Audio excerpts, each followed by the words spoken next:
भोजपुरी फिल्मों के सुपरस्टार प्रमोद प्रेमी यादव ने एक ऐसा बयान दिया है जिससे भोजपुरी इंडस्ट्री में तो कोताहल मची चुका है, साथ ही साथ बिहार की राजनीति में भी काफी ज्यादा हलचल पैदा कर दिया है। जी हाँ, प्रमोद प्रेमी यादव ने बयान दिया है तेजस्वी यादव यानी कि आरजेडी को लेकर। जी हाँ, आरजेडी के फैंस और उसके सपोर्टर के साथ साथ तेजस्वी यादव के समर्थक काफी ज्यादा इस बयान को सोशल मीडिया पर तेजी से फैलाते हुए नजर आ रहे हैं। दरअसल हम आपको बता दें कि प्रमोद प्रेमी यादव आरजेडी के लिए स्टार प्रचारक थे और लालू यादव के पार्टी यानी कि आरजेडी और तेजस्वी यादव के लिए कई सारे महत्वपूर्ण गाने गए और सारे के सारे गाने आरजेडी के रैली में बड़े ही धूमधाम तरीके से बजाया गया। और अब जब चुनाव पूरी तरीके से खत्म हो चुका है तो ऐसे में बिहार के एग्जिट पोल की बात करें तो इसमें पूरे के पूरे एग्जिट पोल में हर टीवी चैनल के द्वारा तेजस्वी यादव को मुख्यमंत्री बनाने की बात कही जा रही है, यानी कि सीधा सीधी कहा जाए तो आरजेडी को पूरी तरीके से बहुमत मिलता हुआ नजर आ रहा है। और उसी के ऊपर प्रमोद प्रेमी ने एक बयान दिया है। जी हाँ, आपको बता दें कि प्रमोद प्रेमी ने इंटरव्यू के दौरान कहा है कि अगर बिहार में तेजस्वी की सरकार बनती है तो वो बहुत ही अच्छी बात होगी क्योंकि वो युवा है और युवा के बारे में ज्यादा सोचेंगे। इस तरीके से उन्होंने तेजस्वी यादव को लेकर बेधड़क कहा है कि बिहार का यदि कोई नया चेहरा मुख्यमंत्री बनना चाहिए तो वो है तेजस्वी यादव। जी हाँ, वैसे भी तेजस्वी यादव को लेकर प्रमोद प्रेमी पहले ही कई सारे इंटरव्यू कर चुके हैं और उसमें इंटरव्यू में उन्होंने साफ साफ कहा है कि बिहार का अगला भविष्य यानी कि तेजस्वी यादव ही होना चाहिए। क्या कहना है प्रमोद प्रेमी के इस बयान को लेकर? जी हाँ, क्या लगता है आप लोगों को बिहार में एक बार फिर से नीतीश कुमार की सरकार यानी कि चौथी बार मुख्यमंत्री बने या फिर तेजस्वी यादव को बिहार का नया मुख्यमंत्री बनना चाहिए? आप अपनी राय हमें कमेंट बॉक्स में जरूर दें।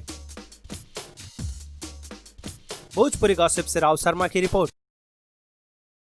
भोजपुरी की चटपटी और मसालेदार खबरों के लिए सब्सक्राइब करें भोजपुरी गॉसिप्स।